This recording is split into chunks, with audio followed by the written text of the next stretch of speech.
Foi um discurso aos mais diretos colaboradores, os cardeais, onde o Papa Leão XIV adiantou linhas programáticas para o pontificado que agora inicia. No horizonte, retomar o caminho do Concílio Vaticano II e concretizar as propostas do Papa Francisco para a Igreja. Vorrei che insieme, oggi, rinnovassimo la nostra piena adesione in tale cammino, alla via che ormai da decenni la Chiesa universale sta percorrendo sulla scia del Concilio Vaticano II. Papa Francesco ne ha richiamato e attualizzato magistralmente i contenuti dell'esortazione apostolica Evangelii Gaudium, di cui voglio sottolineare alcune istanze fondamentali.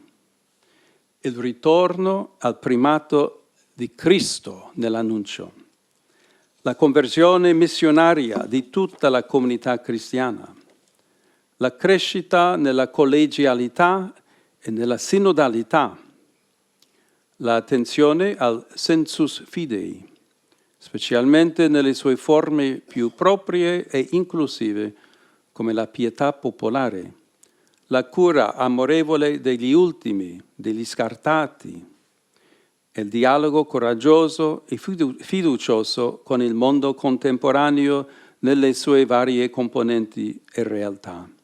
Valores e prioridades que motivaram a escolha de Leão XIV. Proprio sentendomi chiamato a proseguire in questa scia, ho pensato di prendere il nome di Leone XIV.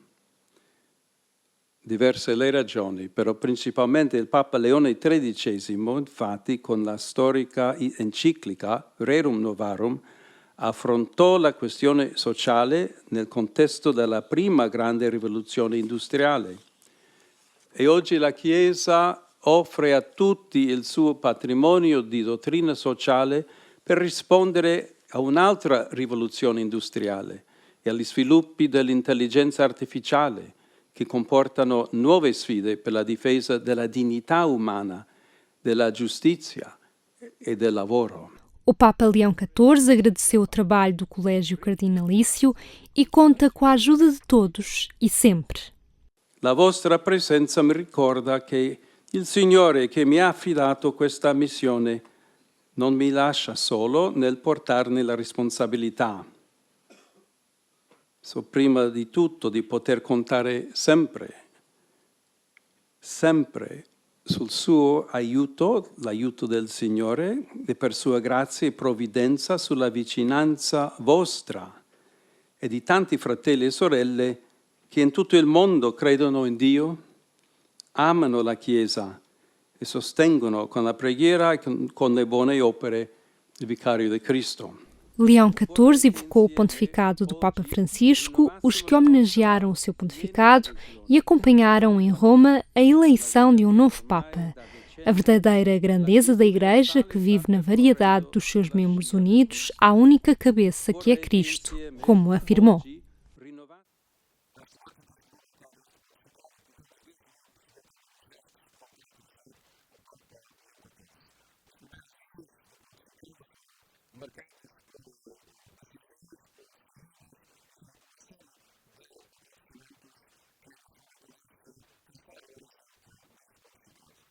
O conclave, iniciado a 7 de maio, demorou pouco mais de 24 horas para escolher o cardeal Robert Francis Prevost como novo Papa.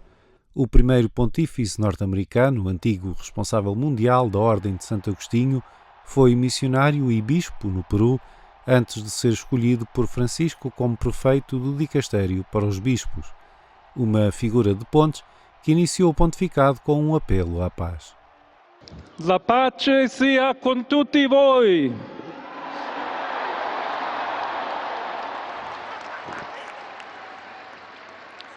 Fratelli, sorelle carissimi, questo è il primo saluto del Cristo risorto, il buon pastore che ha dato la vita per il gregge di Dio. Anch'io vorrei che questo saluto di pace entrasse nel vostro cuore, raggiungesse le vostre famiglie, a tutte le persone, ovunque siano, a tutti i popoli, a tutta la terra. La pace sia con voi.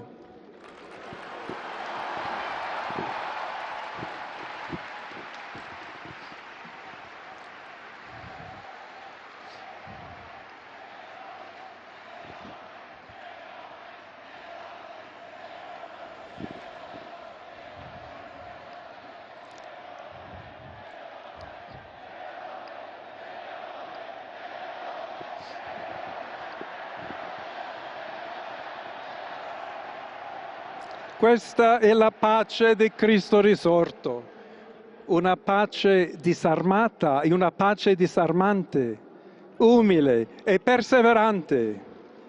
Proviene da Dio, Dio che ci ama a tutti incondizionalmente. A Capela Sistina voltaria a acolher o Papa e os cardeais que o elegeram para a missa Pro Ecclesia, que marca o primeiro dia do pontificado. Já no sábado, Leão XIV deixou o Vaticano pela primeira vez para uma visita surpresa ao Santuário de Nossa Senhora do Bom Conselho, em Genazzano, cerca de 50 km a leste de Roma. Este é um santuário dirigido pelos religiosos da Ordem de Santo Agostinho, da qual o agora Papa foi superior-geral durante 12 anos. Centenas de pessoas acompanharam esta viagem relâmpago que passaria ainda antes do regresso ao Vaticano pela Basílica de Santa Maria Maior, onde Leão XIV esteve em oração diante do túmulo do Papa Francisco e da imagem da Virgem Salus Populi Romani. O domingo começou nas grutas da Basílica do Vaticano, onde o Papa presidiu a missa junto ao túmulo de São Pedro e rezou junto dos locais onde se encontram sepultados vários dos seus antecessores. Dezenas de milhares de pessoas acorreram à Praça de São Pedro para a primeira recitação do Regina Coeli. No domingo do Bom Pastor, o Papa falou da importância de novas vocações e seguiu a linha de Francisco ao evocar cenários de conflito. L'immane tragedia della Seconda Guerra Mondiale terminava 80 anni fa, l'8 maggio, dopo aver causato 60 milioni di vittime. Nell'odierno scenario drammatico di una terza guerra mondiale a pezzi, come più volte ha affermato Papa Francesco, mi rivolgo anch'io ai grandi del mondo, ripetendo l'appello sempre attuale: mai più la guerra!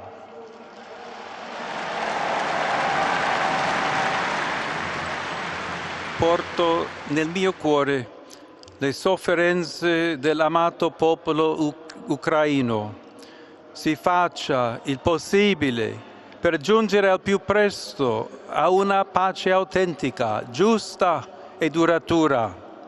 Siano liberati tutti i prigionieri e i bambini possano tornare alle proprie famiglie.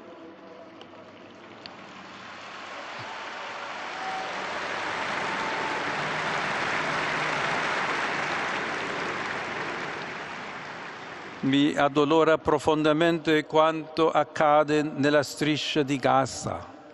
Cessi immediatamente il fuoco.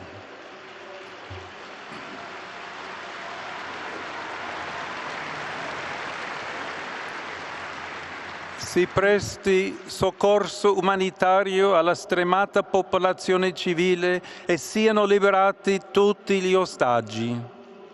A primeira audiência pública esta segunda-feira foi dedicada aos jornalistas que acompanharam a atualidade da Santa Sé nas últimas semanas. O Papa pediu que todos digam não à guerra das palavras e das imagens, promovendo juntos o serviço à verdade e à liberdade. Permettetemi allora di ribadire oggi la solidarietà della Chiesa ai giornalisti incarcerati per aver cercato a raccontare la verità.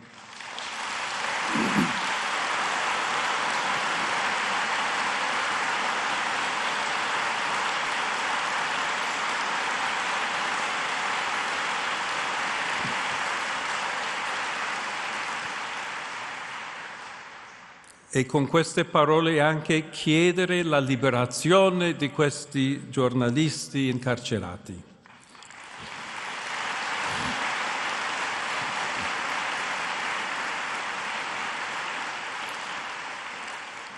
La Chiesa riconosce in questi testimoni, penso a coloro che raccontano la guerra anche a costo della vita, il coraggio di chi difende la dignità, la giustizia e il diritto dei popoli a essere informati, perché solo i popoli informati possono fare scelte libere. A missa de início solene do pontificado vai ser celebrada na manhã do próximo domingo, 18 de maio, na Praça de São Pedro.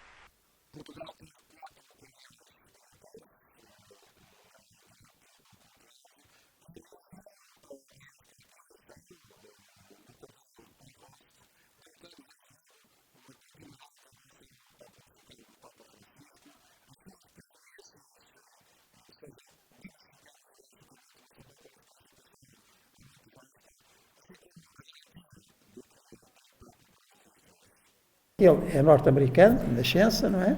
Mas pela sua família, quer paterna, quer materna, concorrem, enfim, muitas outras pré-nacionalidades, digamos assim. E isto dá-lhe também de base e de raiz uma predisposição para um papel também universal.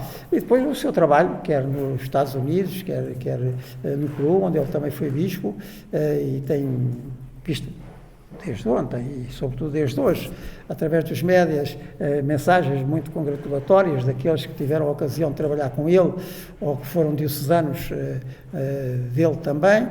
Bonito, ele ontem também se referiu à sua diocese ali, naquele discurso que fez, naquela saudação que fez à cidade e ao mundo, uma saudação muito bonita, sempre nesse sentido do pontífice, o homem que faz pontes, porque no mundo precisa de paz, e se bem precisa de paz, é isso que o Papa é também chamado a fazer pontes, fazer com que as partes se congreguem, se ouçam, se escutem. Ele também é dito como um homem de escuta, um homem muito treinado nesta capacidade de acolher com calma, com serenidade o que os outros dizem. Portanto, há aqui um conjunto de circunstâncias que auguram, de facto, um pontificado muito feliz e, enfim, creio que todos nós estamos felizes por isso.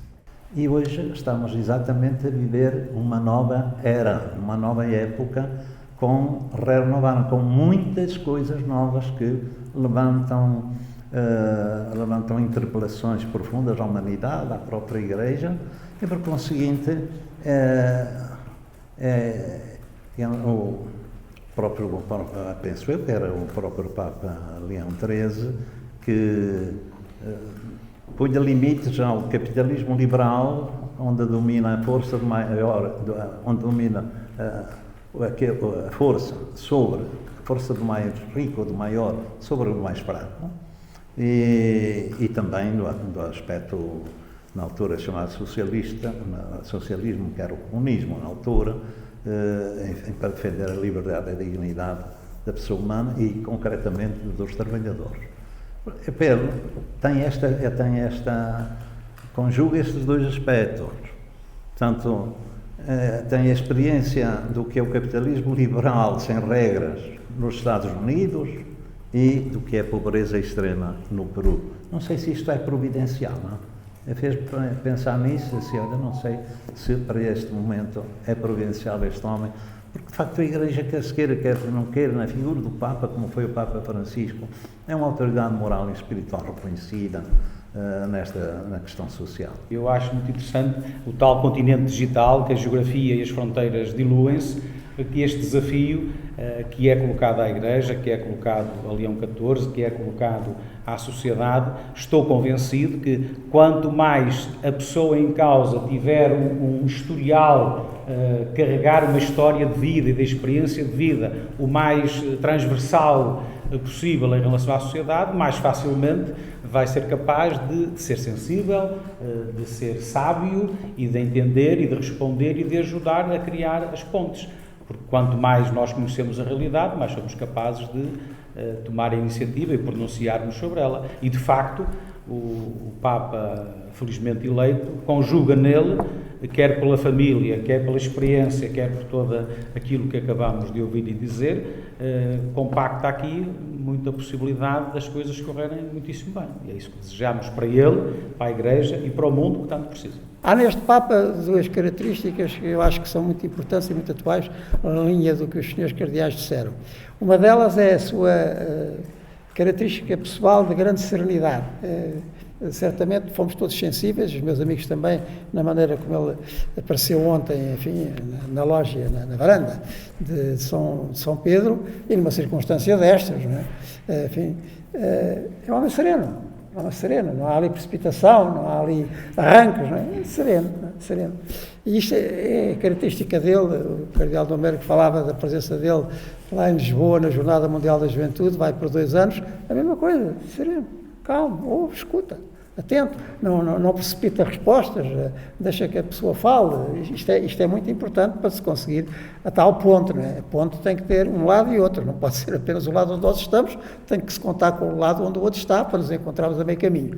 E a outra é isto também, já que foi aqui referido, que é a sua proveniência um pouco a todo lado, não é? Porque, efetivamente, nas veias dele corre sangue da Europa, corre sangue da América, e esta sua característica também, esta proveniência migrante em todo o sentido da palavra, não apenas geográfico, mas também cultural, é muito importante para hoje, e concretamente no país de que ele é natural, nos Estados Unidos da América, com as circunstâncias que são conhecidas em relação aos migrantes. Não é? Então tudo isto vai estar presente. Para mim, portanto, o mais importante era continuar o legado e o estilo do Papa Francisco na sua concepção do ministério, no anúncio, portanto, da evangelização e o Papa como o rosto de uma igreja mãe, amorosa, misericordiosa, que foi a primeira palavra de ordem do Papa Francisco,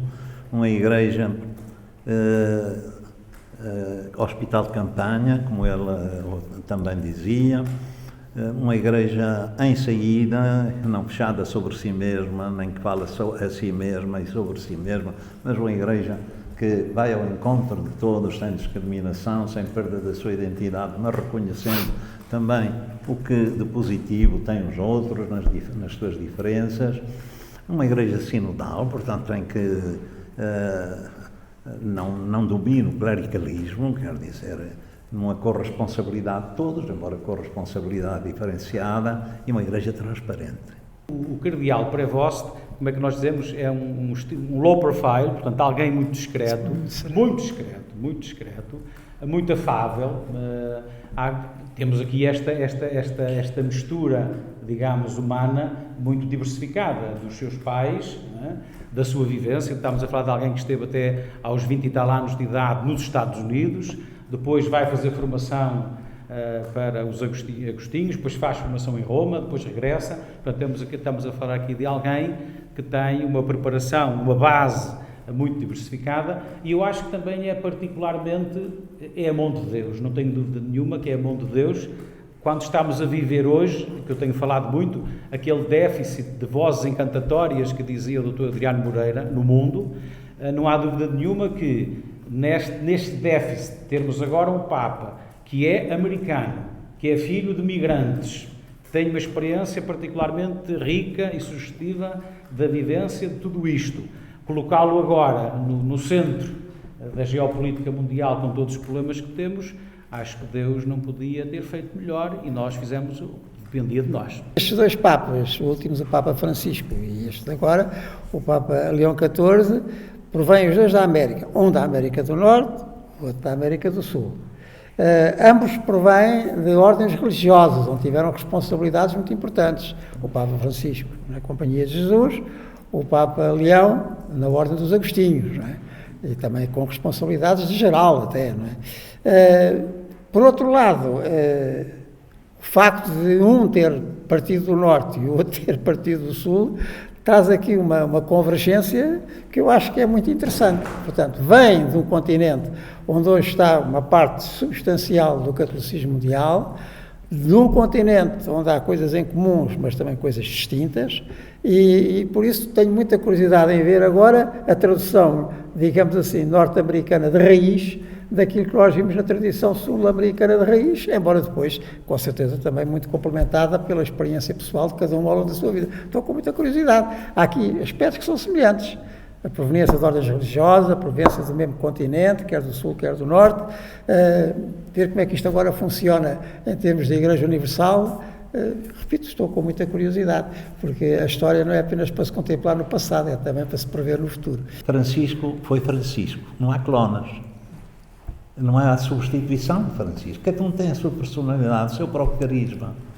Agora, naturalmente, não se pode pôr de par todo o legado que Francisco nos deixou e a marca que deixou à Igreja para tornar mais evangélica, e aquele sucessor, o sucessor, vai levar para a frente com o seu talento, com o seu carisma, com o seu estilo próprio, e temos de compreender isso, que é a coisa mais natural no mundo, mas que o mais importante é, de facto, que leve para a frente este programa, que ele já anunciou ontem também, que ele iria levar para a frente esse programa. E, portanto, que o acolhamos com toda a estima, com todo o afeto que ele merece, porque ele também manifestou afeto para com a gente. Eu trouxe o texto da Jornada Mundial da Juventude, para que todos os peregrinos da Jornada Mundial da Juventude tivessem participação no conclave, e tiveram.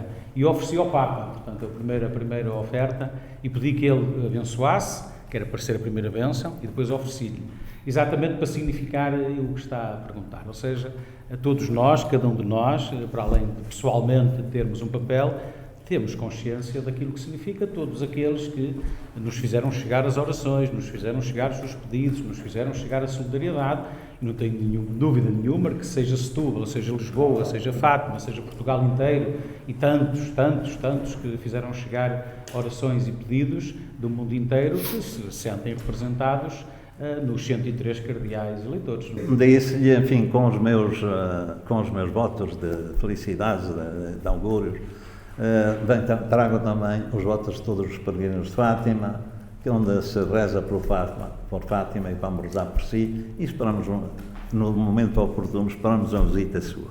Antes ele disse assim, muito obrigado, repeti em português 2 vezes, e dei-lhe um abraço.